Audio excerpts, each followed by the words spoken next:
is speaking at your wedding? It's very important the type of MC that you pick, because they'll either make your day or ruin your day. Now, the person that I'm about to host had my wedding at heart, and he was able to MC it very beautifully. We had so much fun, and I know many of you have seen him, many of you have had him on your events, but guess what? If you have not booked him for your event, this is the right person that you need, because he's going to give us so much insight about hosting events. Please help me welcome Uncle Mark with us today, and he's going to be giving us so much wisdom on how to host events. How does he do it? How is he making it in the industry? And so much more. You're welcome, Uncle Mark. Thank you so much. It's honorable being here. Podcast ya Luzungu. Feel free. Luzungu lunyankole byonna tabula. We shall begin with some icebreakers. Thank you for coming. First of all, what do you like most about yourself? First thing I believe in when it comes to everything concerning life is myself.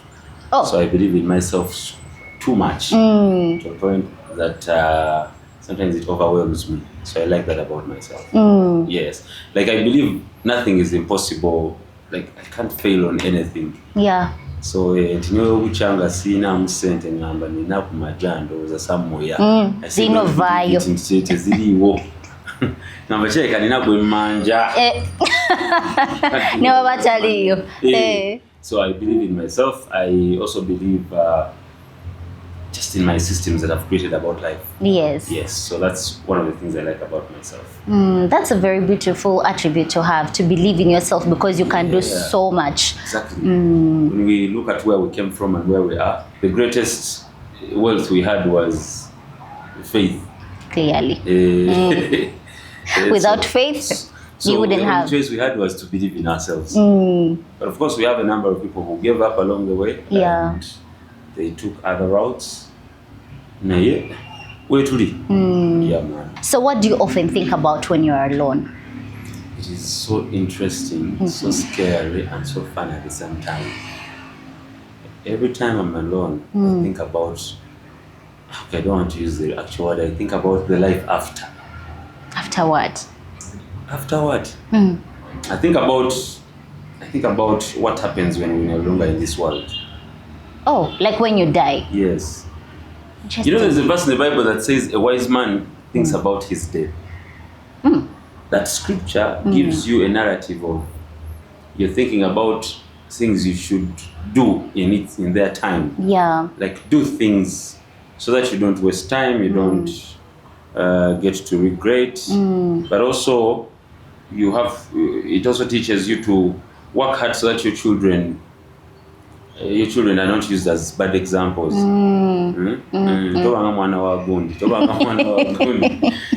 Or they'll be like, after all that he did, we knew him was all this, and so this is it. I always think about so much. I don't think about death, but I think about life after I have died. Because so many people think about the success, the what, but you need to also take off time and think about what you're leaving for the rest of the people in the world. Yeah. Because when you're gone, yes, it's okay. For you, you're not in a loss, because for you, you've gone. But your children, your wife, and other people that you've left under the sun, yes. So does that encourage you to prepare? It encourages me so much to work hard, to prepare myself, but also to be ready.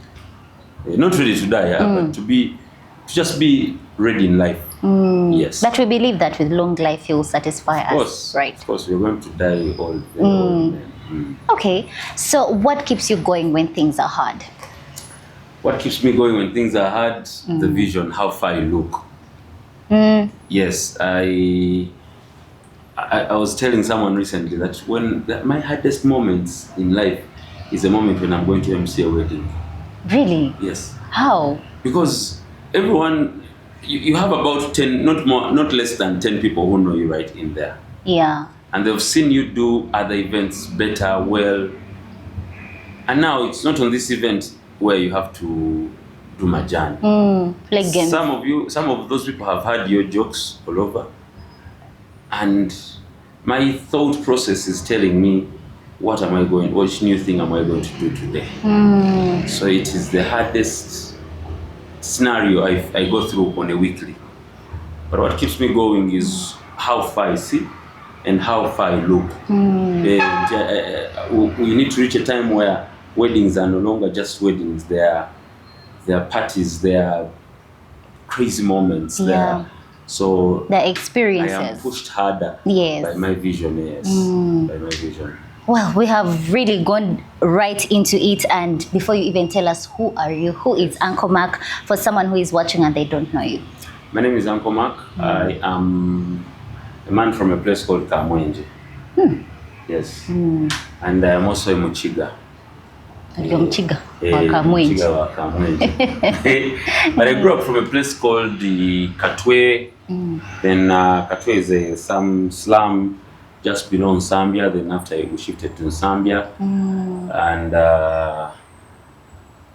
and I'm here. I've made it. Well done. You have made it. Clearly, you have made it. Yes. And how has your journey been in hosting events? Oh, my journey was interesting. I sometimes I used to tell people a story. I have a story that, of course, I normally narrate it. But people always think it's a joke. There are moments where my mom, at the age of 11, 12 years, would take me to just MC birthday parties. Oh. Yes. For your friends or? No, for his people, for her people, even didn't know them. Nenga pledging. Yeah, go pledge. Okay. No, we have a birthday party for this newborn baby, or we need to probably baptism. Like, no. She would tell people I have an MC who will do that. Are you still the pledge up to now? Because you might be MCing free weddings because your mom is pledging that. She last pledged me, I think, on my brother's wedding, which was a few weeks ago. Oh. Yes. So mommy keeps using the opportunity. Exactly. So I grew from really being pledged as an 8-10-year-old. Yeah. Then I went into... I was a very silent boy. Very silent boy, reserved. But also we grew up in a military setting. Oh. Yes, we grew up with a Muchiga mother, a traditional Muchiga mother. And you know what that means? Kugutura. Exactly. So everything, for some reason, you would find a cane landing on your back. For some reason, at least you couldn't go a week or 2 days. Yeah. So growing up from such a setting, I was restricted to doing so much, to a point that we didn't have the luxury of Smanya going to play football, Smanya playing PS. Really? What were you doing? Digging or what? You'd be in the house, cook, clean the verandas, mop, the basic things. So I was a very reserved man until I reached Makerere University. So randomly, I got a clique of people that I would always walk with, put a smile on their faces. Yeah. So the guys told me, no, you can actually join this MCing industry. Because you're funny, you're hilarious. I said, no. First of all, I was shy. I feared people until I was pushed hard to join a team called Prime Time. Okay. Prime Time was a social behavior change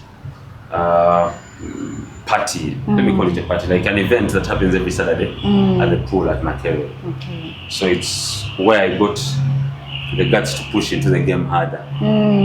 So I went on as a dancer. I used to dance.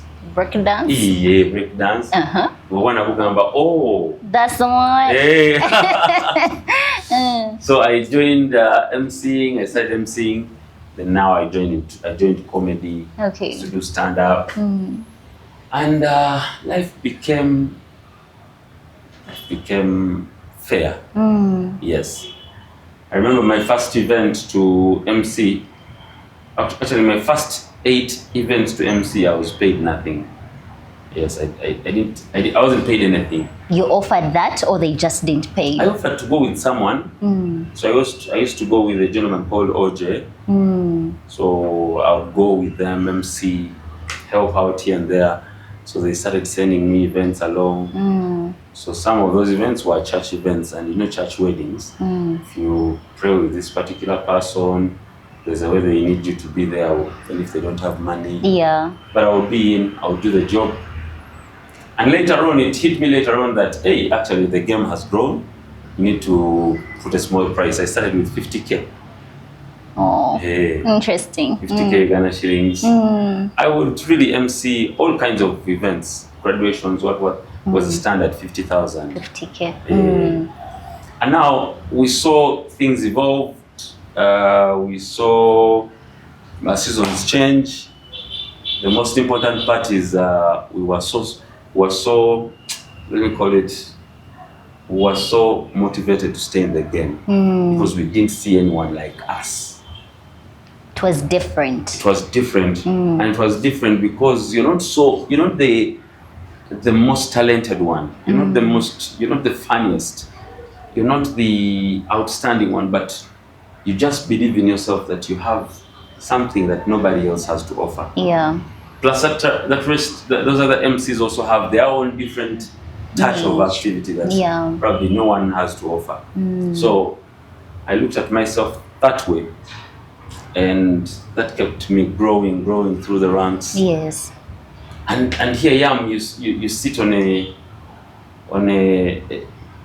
dining and dine with kings, and because of that. Yes, because of that. Is that when you realize that this could actually be a career and not just something you do for the sake of it? Yeah, I actually came to realize that this can actually be a career, a business. Around 2018. Okay. Yeah, around 2018. Said no, we can take this far. Yeah. So that's how I started after a comic competition called NBS the Comic. NBS? NBS the Comic. NBS had a competition that they put in 2018 of the search for the funniest man in Uganda. Okay. So close to 2,000 people applied. I was about 2,000 and something number. And so cutting long story short, I was the first runners up. Because the winner was a friend of mine called Mukebete. Then I followed on. There was a gentleman called Smart Ayocha. Then there was another lady called Maggie. So it was a powerful competition. That then after that competition, I realized, okay, things can be better. So I worked on myself. Speech has different variations. It varies. Let me place it that way. Yes, you're funny, you have a touch of speech, but it's very important for one to select where to go. Yeah. Otherwise, you may end up nowhere. You've seen those people, someone says, but no guy is talented, we don't know why. We don't know what happened. Exactly. So you need to choose where to go. You either need to say, I am strictly identified as an MC. I am strictly identified as a comedian. Yes. I'm strictly identified. You can't be both. Okay. There's some people we know who are both. I'm not talking about those people. I'm saying you can't be. You can't serve too much. You pick your niche. Yes, pick your niche. Move with that. We have so many supplementaries. I'm a stand-up comedian, but stand-up is not my first. It's not my first square. I can do stand-up anytime, any day, but it's not in my first square. Why? Because I know where my niche is. Probably stand-up is just a supplementary to what you do. To what I'm doing. Yeah. So it is a selling factor. That, hey, Uncle Mark is a good MC. However, he's also hilarious. Yes. Yes. So that may be really a touch. But also, the biggest problem we're facing in this industry now is people thinking that to be an MC, you have to be funny. You have to be a comedian. So you don't necessarily have to be funny. You don't necessarily have to be funny. You just have to, if you're a master of ceremony, prove to the people over time that you can master the ceremony. You can do specific things. Every function has a flow, has a program flow. Yeah. It's just a matter of knowing how all those activities sync into each other. Yes. But also, what confuses the world is you must be fun. Hey, just be a little bit fun. Because you also don't want to have a reputation of you speak to a dozing audience. Can only imagine at a wedding and they are dozing. Exactly. So just be fun. You don't have to be funny. Yeah. Just be fun. if you have just tips of engagement, engage us. Let's have a good time. Yeah. Exactly. Okay, so is there anything or anyone that inspired your hosting style? Yes. There used to be a stand-up comedian. Okay, there used to be is a very... Like as if he left. There's a comedian called Uncle Bob. For this generation, they may not know him well because he has been off the scene for for a minute. Yeah. But Uncle Bob is a stand-up comedian. Once served as a public relations officer of NEMA. Okay. He now works in Mogadishu. Oh, yes. Interesting. He's Ugandan? Yes, he's in Ugandan. He's a boy from Shema, Mbarara. Okay. Yes. So Uncle Bob inspired me. Then I met a number of people. You know, there are people who inspire you. Then there are people who teach you on how to run the business. Run the inspiration. Oh, okay. Yes, to pick up the inspiration. Yeah. And mentor you. So I had a number of mentors. I had that OJ. I had quite a number. So while Uncle Bob inspired me, some people helped me to tap into the inspiration, so that I grew my career. Yeah. I think people would like to know, how do you prepare for an event? Like you have a wedding, how do you prepare for it? Since you said it's a hard moment, tell us how you prepare. How I prepare for a wedding? Yes. And I'm so saying because I'll tell you. Yes. Getting clients is an interesting subject. Like if we meet with a client, I can easily get to know that I'm supposed to be your MC or I'm not your MC. Really? Yes. It's not about the money. The money is important. But it's not about the money. It's about service delivery. Number one. Yeah. But also service delivery, it's also about your kind of person you're going to serve. There are places you want to take me to do comedy. There are places you will choose to say, no, let's leave Uncle Mark, let's take mariachi, let's leave mariachi here, let's take Uncle Mark, let's bring Dr. Hilary here. Because you know a kind of audience. Yeah. So you can tell the audience from the client that has come. Exactly. I can tell the audience, I can tell the character, but also I can tell whether I'm the one to really MC that event. And some plans come, honestly, nobody, but you know what? Actually, that date is booked. Yeah? And it's so sad that I normally do this with Wanyankore clients. I thought those would be like your most go-to clients. Yeah, because that would be the easiest way of executing language, an event, because I know the language, I speak it, I live it. But you follow the client, there are clients that randomly call you, and when you listen to them deeply, you feel like they're going to give you a hard time. Yes. For example, clients like, I'll give examples. Clients like kids planning to get married, but it's their parents who are making all the decisions. Why would that be a hard case? Because it's easy for a parent to tell me that but the friends are not going to speak. Let me speak as a family leader, and then let the Babore speak, and that's it. So, if your parents are drawing the plan of your wedding, that is good, but they just need to throw in a touch of advice, because we're dealing with a generation they have no idea about. Yes. We're dealing with a new generation, but we also believe that probably 10, 20, 15, 30 years from now, I may not be the best MC for the kids then. Yeah, they will have their own style, their way of doing things, and everyone has to accept that there's been a shift. Yes. And therefore, you should move along with the shift.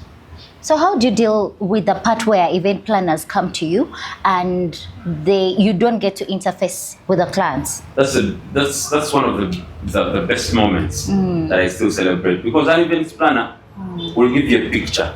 Okay, of what the client is like. Of what the client is like, yeah. Yes. And they will explain without, because you know you can't, it's very hard for you to talk about yourself. Yeah? Because blowing your own trumpet is hard. Yes. So when you have an events planner, what happens? They paint a picture that anybody else related to the bride and the groom won't. Because for them, if I see her as my sister, the best thing I will tell people that she's my sister. Yeah. But here the events planner will say, the person I told you of is a sister to the bride, and this is what they do, this is how they prefer things, and so they give you an entire detail without bias. Yes. But also, events planners have, for some events planners, have a challenge of they want to put themselves, they want to deliver the best at the cost of others. Okay, how is that? I'll give you an example. There are some events planners I find, and bagamba so you use our relationship at the cost of executing the event. Nti bayambe bano bakolere ku miliyoni 2 bantu bange tebayinaawo. And yet, yes, you have a relationship with this person, you get a hold of the money, and then later on you reach ngembaga eri ku mazzi. Mbaga eri ku mazzi, we have 8 artists, even the program is packed, like where do we put the artists? Like the problem is we have a lot on our platter, we don't know what to do. What to do and what not to do. Yes. You have 7 artists, you have a band, you have probably the best catering team. You have a dance group coming in. You have a dance group. Yes. I wouldn't have a problem with all of those because all those are businesses. The problem I have it with you, the events planner, who did tell me the truth that these guys actually have a budget of 200 million for their wedding. Oh. And you're not giving me a tithe. Because you're giving me 2 million. They're giving you a tithe of the wedding. Hey, Interesting. For a wedding that has a budget of 200 million. And not just the budget, but they have the money. Yes, and then they were squeezing you. Exactly. So what happens when I find that, I will draw back. I will question our relationship and our friendship. Yes. It's not that we have different prices. Me, I have a standard price in the market. Yes. Literally every January, I work on my catalogs, what, I release my quotation. For the year. So it's up to you whether I'm guli ku Serena, oba guli ku Ndere, oba guli wa, oba guli ku Kubo side wali. That is my price. Yes. Because you won't tell me that some clients will come along there and go, nange tonsera nyo mukolo gwa gwina abantu 5.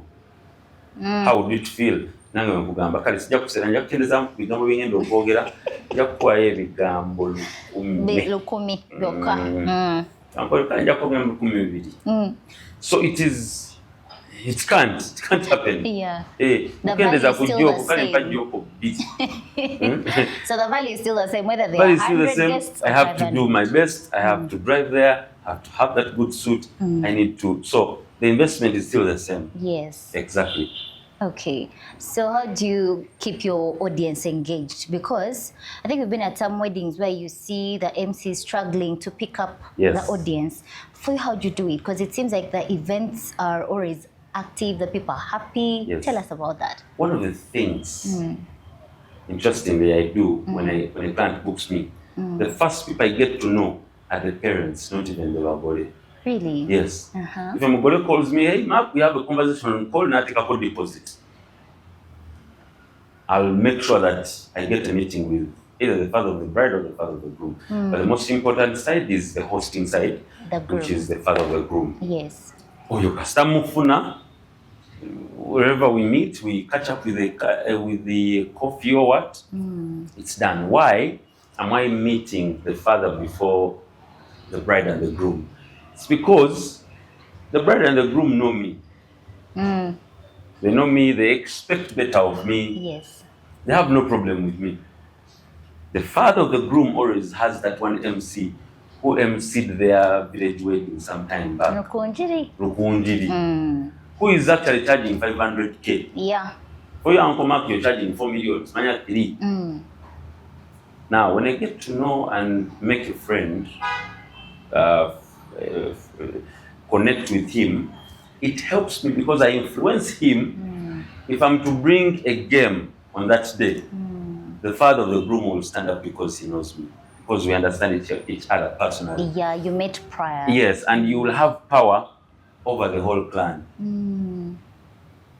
Because the bagole that are booking you with their entourage, with their friends, schoolmates, workmates, they all know They've Uncle seen you somewhere. Yes. They've seen you do your thing. So no let a vibe but just situka. But the parents. They might stay seated. Yes. So over time, I was like, okay, we can't have weddings that are between kids and kids, like youth and youth. Yeah. Let's have a moment where balaveno omuzadde ng'akuba empere. Empere. Hey. Okay. So number one, that helps me command the day. See, I'm going to enter that reception not as a stranger to the parents, but the father of the parents will be the ones to tell the uncles that guy is actually my friend. We met. Yeah. And we connected. I know him. So if I say father's dance, it doesn't take a minute to stand. Yes. I don't remember the actual moment, but I will tell you of a scenario where I emceed an event in Zambia Sharing Hall. Yes. And a mother called me and said, "Banange tuze mukolo na ebintu bino mukola byachana kito." Byachana kito bude tumala bungi. Mugamba mami wandiyagadde tukole ki? Agamba leka abantu bogere speech ba cultural dancer bazine. Tuwe ku nyimba zaffe za church tulina choir ya gundi yazze. Masaka. Then tuveewo. I said, okay. Now that took me to a place of, okay, I think the problem is not our parents. The problem is us, because we have failed to tell them about the new changes in this generation. Yes. Yeah. So if your parent says probably why are you dressed in a certain way? If that way is a nice way, but they probably don't understand it, then just show for them a picture of what you do, why you are supposed to dress like that. I have a mother who has a problem with makeup. Okay. She just doesn't like makeup. They like makeup. She's traditional to a point that she understands that Africanacity, people have to keep their look the way they are. Natural hair. But over time, we've taken her in a place of, hey, mommy, things have changed. Sometimes you actually need even the makeup that switches your clothes, the makeup that actually tones with your dressing, so that you're all formal. Tuagala kulanga pie chart, onoliwa black, nanga tuweera white, inga tuza red. Pie chart. So it took me in a place of, we are the problem. So let's take this generation and teach our parents on how things are supposed to go. So sometimes you meet parents, Nagamba, okay, let me see the program. Oh, this one. Why are you cutting cake first before we eat? No, daddy, this is called a ceremonial cut. What happens here is because we sell the pictures, the beautiful pictures of the day, before cutting cake deep in the night. Yes. And yet here they are still looking good. And I go, oh, now I see what you're saying. So we don't serve it. Yes, we don't serve it. Oh, okay. Why are you saying here, band praying here? Why can't people speak here? Doing lunch? No, people are going for lunch. There's a lot of activity. Some are standing up to get juice so that no one will concentrate here. Hey, I see you. I see what you're saying. So you explain to them show them engage them. Of this is how the event is going to be, daddy. Yes. We're going to have a blast. And they're able to embrace it and also enjoy the party. So when they see you that day, their hope will be high. And you will be in their good books. Yeah. Yes. Maybe to be a and the money. No, the problem is not age, because age is gold. It's gold. So it is, and it's very hard for you to judge a 70-year, 50-year, 40-year, 60-year when you just start or 28. Yeah. Yes, so you're judging matters higher than you. Yeah. You're judging what you don't know. Yes, so that I learned so many things. Yes. I learned so many things, investing time in pairings, In pairings. before you actually meet the bride and the groom. Okay. Yes. So you happen to be the asset of the business. Yes. What happens when one Saturday morning you have to go MC a wedding and you're sick and you're not well? I don't know whether that has happened to you, but maybe you could share with us, because there is no other Uncle Mark. Yes. Yes. It has not happened to me yet. Or you're feeling low. You're not really. Those moments happen. Yes. But every time I think about the number of people that are waiting on that event, it really doesn't add up for me to give up. You wake up and sometimes you're weak. I'll give you an example in December. Last year in December, just December alone, I think I had about 18 events. Oh, that's quite a number. Yes. And you're looking at event upon event, event upon event. You leave work at midday 1, you go to an event. Event ends at midnight. You wake up at 5 a.m., you go for radio. Radio ends at 10, you go for the event. Midnight, 5 a.m., you go for radio. So I would reach certain events and I'm like, just